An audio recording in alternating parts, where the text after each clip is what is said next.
Hi, welcome back to this channel. Should you not listen to the chapter 13, I would suggest you to listen to it first. You can find a video on my playlist. Without further ado, shall we start? Let's enjoy yourself with the book, The Last of the Mohicans by James Fenimore Cooper. Chapter 14. During the rapid movement from the blockhouse, and until the party was deeply buried in the forest, each individual was too much interested in the escape to hazard a word, even in whispers. The scout resumed his post in advance, though his steps, after he had thrown a safe distance between himself and his enemies, were more deliberate than in their previous march, in consequence of his utter ignorance of the localities of the surrounding woods. More than once he halted to consult with his confederates, the Mohicans, pointing upward at the moon and examining the barks of the trees with care. In these brief pauses, Hayward and the sisters listened, with senses rendered doubly acute by the danger, to detect any symptoms which might announce the proximity of their foes. At such moments, it seemed as if a vast range of country lay buried in eternal sleep, not the least sound arising from the forest, unless it was the distant and scarcely audible rippling of a watercourse.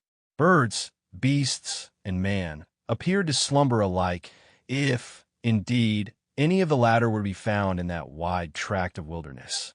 But the sounds of the rivulet, feeble and murmuring as they were, relieved the guides at once from no trifling embarrassment, and toward it they immediately held their way. When the banks of the little stream were gained, Hawkeye made another halt, and taking the moccasins from his feet, he invited Hayward and Gamut to follow his example. He then entered the water, and for near an hour they traveled in the bed of the brook, leaving no trail. The moon had already sunk into an immense pile of black clouds, which lay impending above the western horizon, when they issued from the low and devious watercourse to rise again to the light and level of the sandy but wooded plain. Here the scout seemed to be once more at home, for he held on this way with the certainty and diligence of a man who moved in the security of his own knowledge. The path soon became more uneven, and the travelers could plainly perceive that the mountains drew nigher to them on each hand, and that they were, in truth, about entering one of their gorges. Suddenly, Hawkeye made a pause, and, waiting until he was joined by the whole party, he spoke, though in tones so low and cautious that they added to the solemnity of his words in the quiet and darkness of the place. "It is easy to know the pathways, and to find the licks and watercourses of the wilderness," he said. "But who that saw this spot could venture to say that a mighty army was at rest among yonder silent trees and barren mountains?" "We are, then, at no great distance from William Henry," said Hayward, advancing nigher to the scout. "It is yet a long and weary path, and when and where to strike it is now our greatest difficulty. See," he said, pointing through the trees toward a spot where a little basin of water reflected the stars from its placid bosom. "Here is the bloody pond, and I am on ground that I have not only often traveled, but over which I have fought the enemy from the rising to the setting sun. That sheet of dull and dreary water, then, is the sepulchre of the brave men who fell in the contest. I have heard it named, but never have I stood on its banks before. 3 battles did we make with the Dutch Frenchman in a day," continued Hawkeye, pursuing the train of his own thoughts, rather than replying to the remark of Duncan. "He met us hard by, in our outward march to ambush his advance, and scattered us, like driven deer, through the defile, to the shores of Horican. Then we rallied behind our fallen trees, and made head against him, under Sir William, who was made Sir William for that very deed, and well did we pay him for the disgrace of the morning. Hundreds of Frenchmen saw the sun that day for the last time, and even their leader, Dieskau himself, fell into our hands, so cut and torn with the lead that he has gone back to his own country, unfit for further acts in war. Baron Dieskau, a German in the service of France. A few years previously to the period of the tale, this officer was defeated by Sir William Johnson, of Johnstown, New York, on the shores of Lake George." "'Twas a noble repulse," exclaimed Hayward, in the heat of his youthful ardor. "The fame of it reached us early in our Southern army." "Aye, but it did not end there.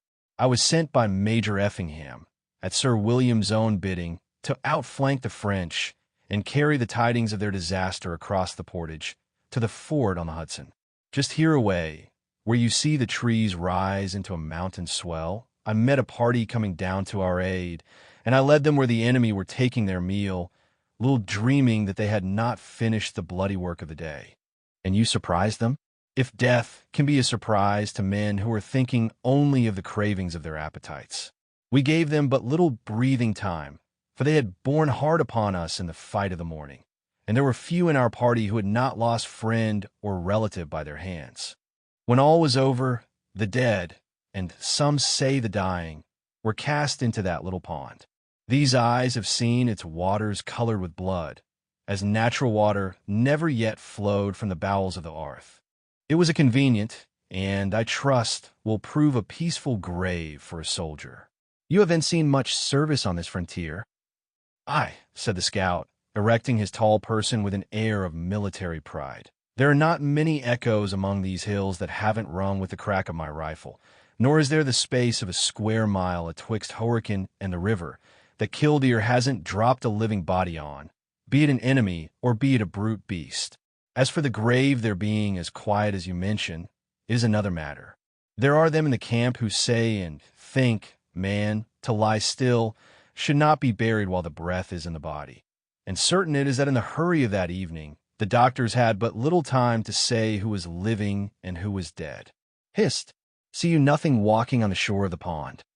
'Tis not probable that any are as houseless as ourselves in this dreary forest.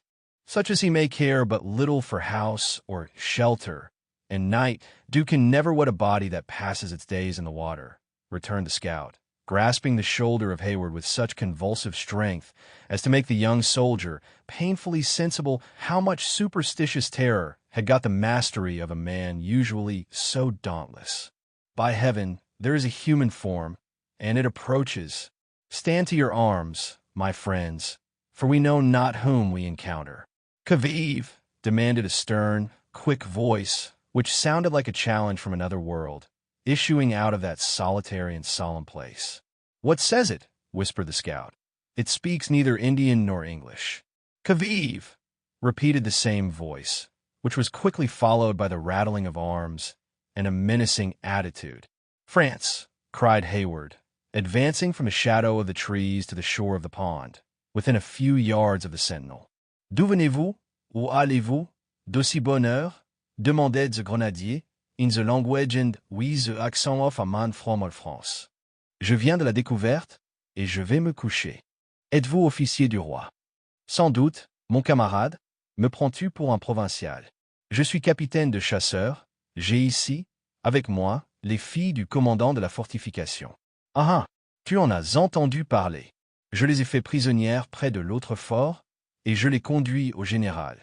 Ma foi, mesdames, je suis fâché pour vous, exclaimed the young soldier, touching his cap with grace.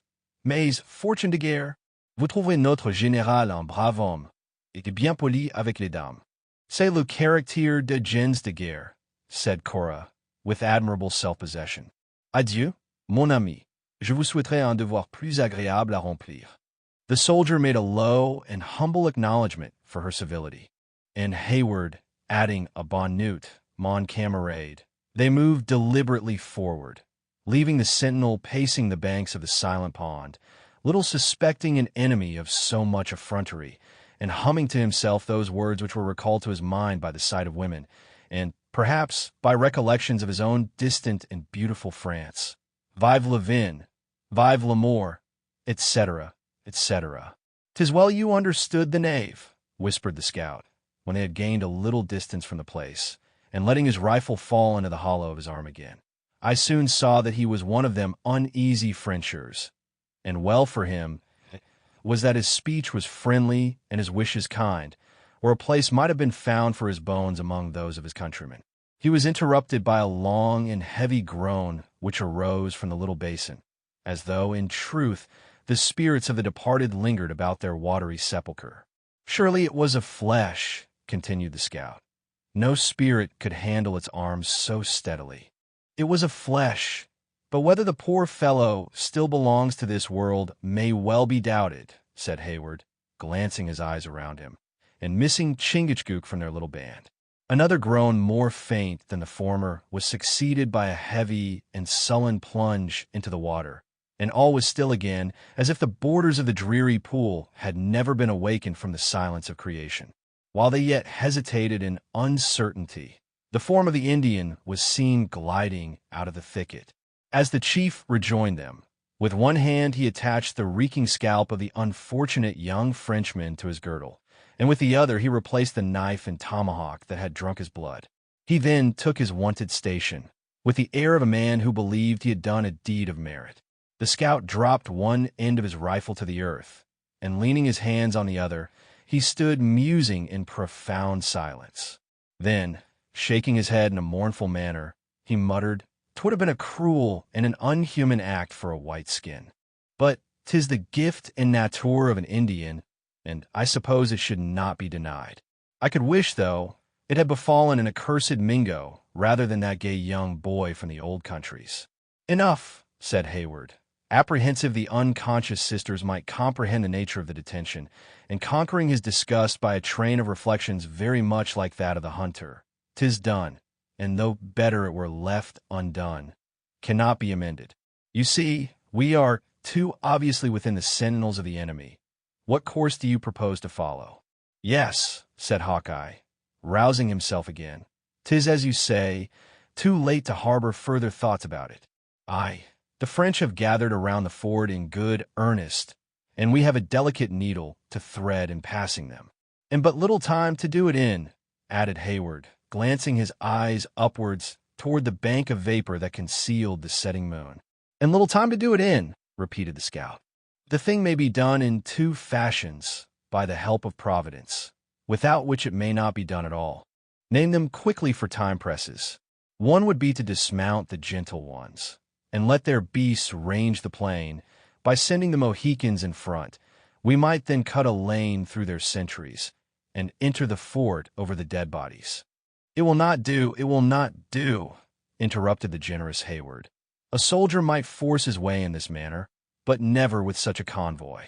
'Twould be, indeed, a bloody path for such tender feet to wade in," returned the equally reluctant scout, "but I thought it befitting my manhood to name it. We must, then, turn in our trail and get without the line of their lookouts, when we will bend short to the west and enter the mountains, where I can hide you, so that all the devil's hounds in Montcalm's pay would be thrown off the scent for months to come. Let it be done, and that instantly." Further words were unnecessary, for Hawkeye, merely uttering the mandate to follow, moved along the route by which they had just entered their present critical and even dangerous situation. Their progress, like their late dialogue, was guarded and without noise, for none knew at what moment a passing patrol, or a crouching picket of the enemy, might rise upon their path. As they held their silent way along the margin of the pond, again Hayward and the scouts stole furtive glances at its appalling dreariness. They looked in vain for the form they had so recently seen stalking along in silent shores, while a low and regular wash of the little waves, by announcing that the waters were not yet subsided, furnished a frightful memorial of the deed of blood they had just witnessed. Like all that passing and gloomy scene, the low basin, however, quickly melted in the darkness and became blended with a mass of black objects in the rear of the travelers.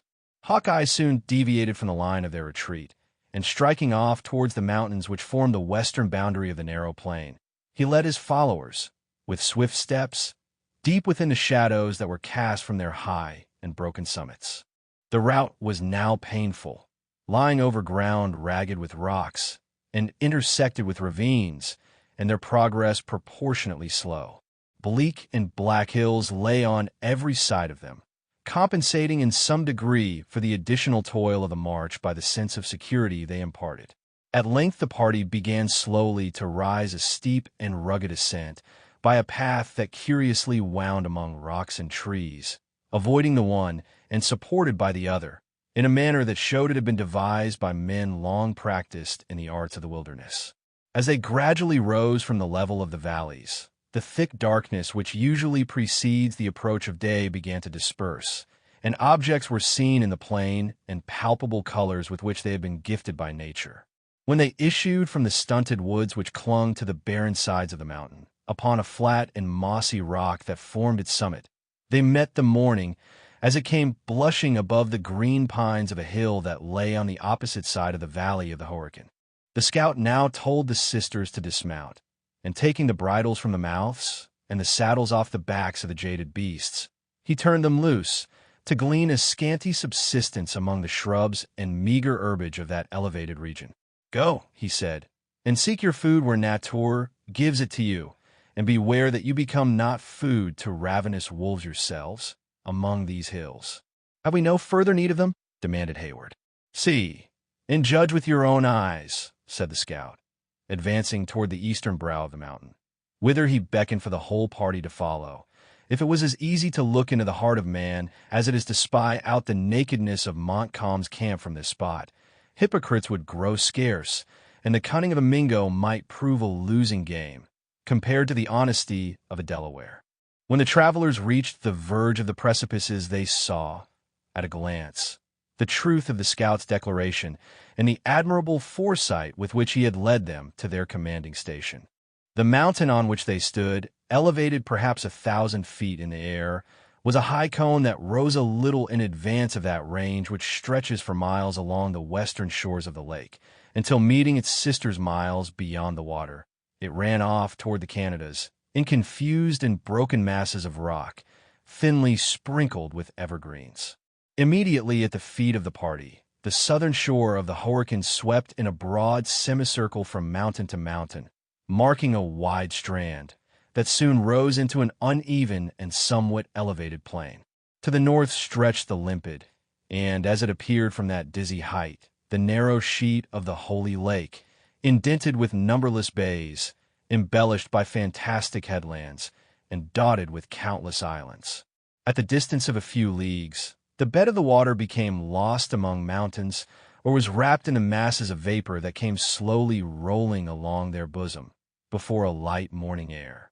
But a narrow opening between the crests of the hills pointed out the passage by which they found their way still further north, to spread their pure and ample sheets again, before pouring out their tribute into the distant Champlain.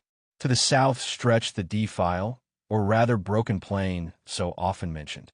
For several miles in this direction, the mountains appeared reluctant to yield their dominion, but within reach of the eye they diverged, and finally melted into the level and sandy lands, across which we have accompanied our adventurers in their double journey.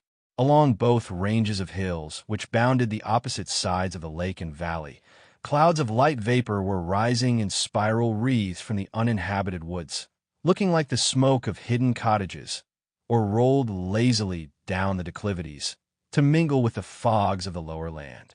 A single, solitary, snow-white cloud floated above the valley, and marked the spot beneath which lay the silent pool of the Bloody Pond.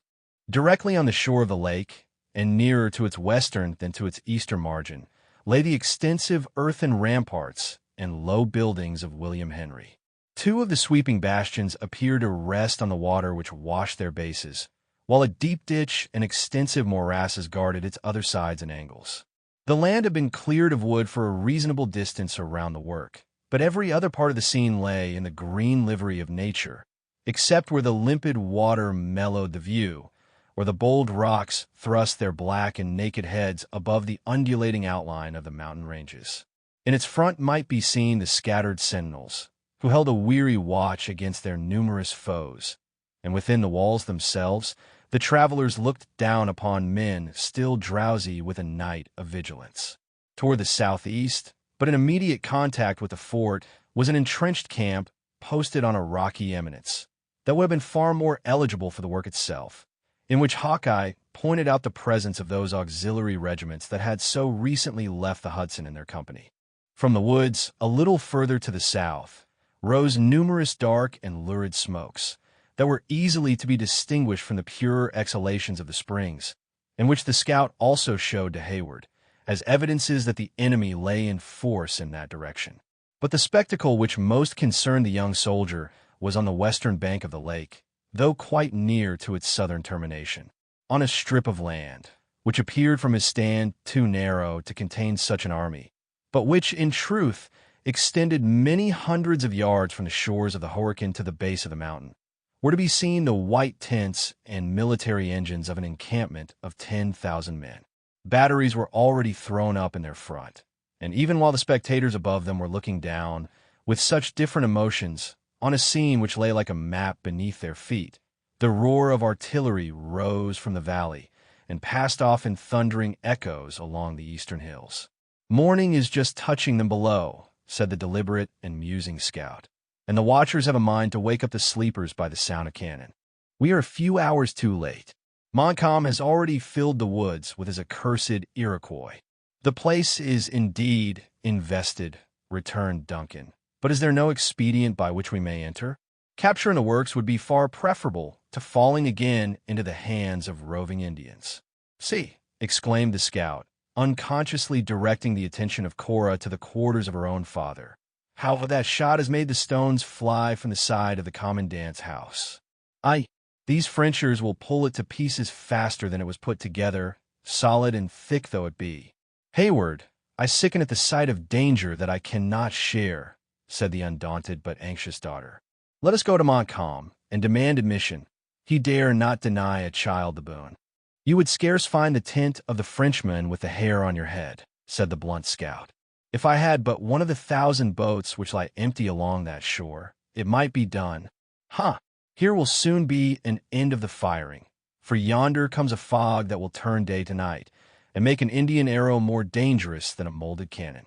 Now, if you are equal to the work, and will follow, I will make a push, for I long to get down into that camp, if it be only to scatter some Mingo dogs that I see lurking in the skirts of yonder thicket of birch." "We are equal," said Cora, firmly. "On such an errand we will follow to any danger."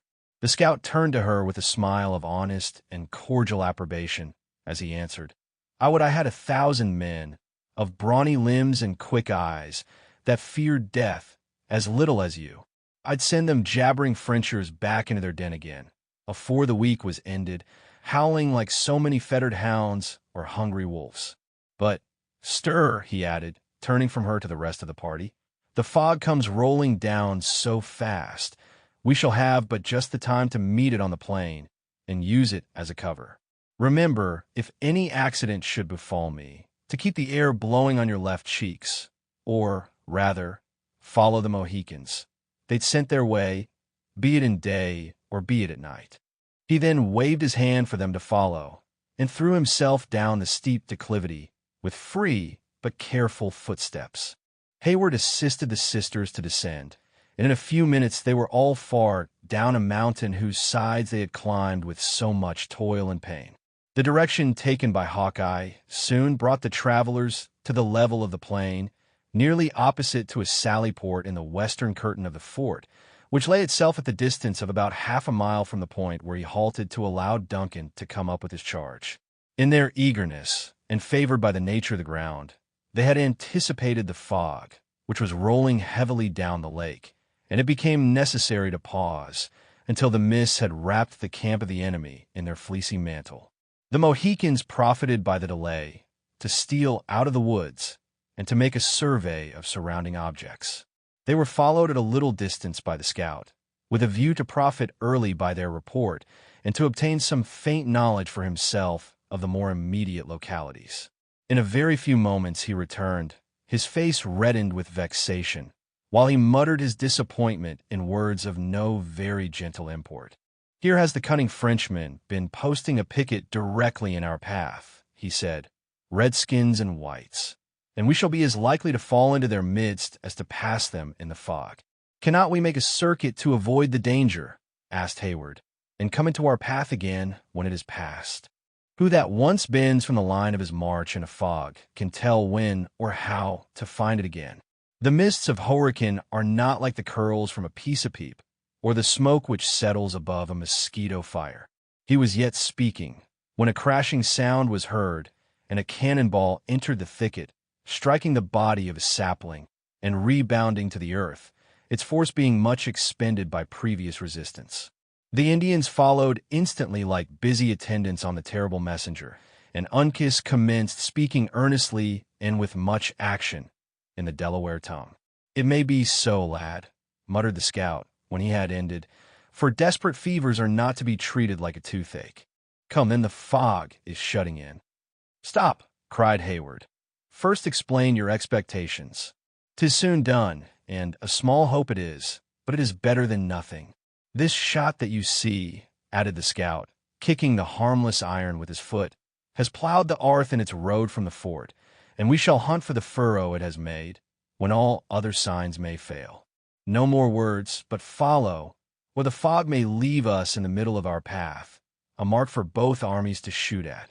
Hayward, perceiving that, in fact, a crisis had arrived, when acts were more required than words, placed himself between the sisters and drew them swiftly forward, keeping the dim figure of their leader in his eye. It was soon apparent that Hawkeye had not magnified the power of the fog, for before they had proceeded 20 yards, it was difficult for the different individuals of the party to distinguish each other in the vapor. They had made their little circuit to the left, and were already inclining again toward the right, having, as Hayward thought, got over nearly half the distance to the friendly works, when his ears were saluted with the fierce summons, apparently within 20 feet of them, of "Caviela!" "Push on," whispered the scout, once more bending to the left. "Push on," repeated Hayward, when the summons was renewed by a dozen voices, each of which seemed charged with menace. "C'est moi," cried Duncan, dragging rather than leading those he supported swiftly onward. "Bête, qui, moi? Ami de la France. Tu m'as plus l'air d'un ennemi de la France. Arrête ou par Dieu je te ferai ami du diable. Non, faux camarade, faux." The order was instantly obeyed, and the fog was stirred by the explosion of 50 muskets. Happily, the aim was bad, and the bullets cut the air in a direction a little different from that taken by the fugitives, though still so nigh them, that to the unpracticed ears of David and the two females, it appeared as if they whistled within a few inches of the organs. The outcry was renewed, and the order, not only to fire again, but to pursue, was too plainly audible. When Hayward briefly explained the meaning of the words they heard, Hawkeye halted and spoke with quick decision and great firmness. "Let us deliver our fire," he said. "They will believe it a sortie, and give way, or they will wait for reinforcements." The scheme was well conceived, but failed in its effects. The instant the French heard the pieces, it seemed as if the plain was alive with men, muskets rattling along its whole extent, from the shores of the lake to the furthest boundary of the woods. "We shall draw their entire army upon us, and bring on a general assault," said Duncan. "Lead on, my friend, for your own life and ours." The scout seemed willing to comply, but in the hurry of the moment, and in the change of position, he had lost the direction. In vain he turned either cheek toward the light air. They felt equally cool. In this dilemma, Uncas lighted on the furrow of the cannonball, where it had cut the ground in 3 adjacent ant hills. "Give me the range," said Hawkeye, bending to catch a glimpse of the direction, and then instantly moving onward. Cries, oaths, voices calling to each other, and the reports of muskets were now quick and incessant, and, apparently, on every side of them. Suddenly a strong glare of light flashed across the scene. The fog rolled upward in thick wreaths, and several cannons belched across the plain, and the roar was thrown heavily back from the bellowing echoes of the mountain. "'Tis from a fort," exclaimed Hawkeye, turning short on his tracks, and we, like stricken fools, were rushing to the woods under the very knives of the Maquas. The instant their mistake was rectified, the whole party retraced the error with the utmost diligence. Duncan willingly relinquished the support of Cora to the arm of Uncas, and Cora as readily accepted the welcome assistance. Men, hot and angry in pursuit, were evidently on their footsteps, and each instant threatened their capture, if not their destruction. "Point de quartier et ux coquins," cried an eager pursuer, who seemed to direct the operations of the enemy. "Stand firm, and be ready, my gallant 60ths," suddenly exclaimed a voice above them. "Wait to see the enemy, fire low, and sweep the glacis." "Father!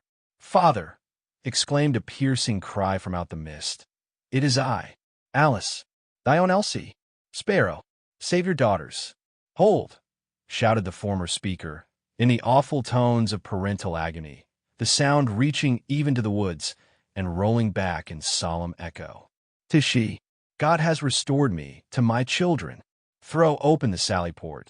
To the field, 60ths to the field. Pull not a trigger, lest ye kill my lambs. Drive off these dogs of France with your steel. Duncan heard the grating of the rusty hinges, and darting to the spot, directed by the sound, he met a long line of dark red warriors, passing swiftly toward the glacis. He knew them for his own battalion of the Royal Americans, and flying to their head, soon swept every trace of his pursuers from before the works. For an instant, Cora and Alice had stood trembling and bewildered by this unexpected desertion. But before either had leisure for speech or even thought, an officer of gigantic frame, whose locks were bleached with years in service, but whose air of military grandeur had been rather softened than destroyed by time, rushed out of the body of mist and folded them to his bosom, while large scalding tears rolled down his pale and wrinkled cheeks, and he exclaimed, in the peculiar accent of Scotland, "For this I thank thee, Lord. Let danger come as it will. Thy servant is now prepared." End of chapter 14. Should you want to continue to chapter 15, please proceed to the next video. Thank you for taking the time to listen to this book. I hope you enjoyed it. Don't forget to like and subscribe to our channel for more. Thank you.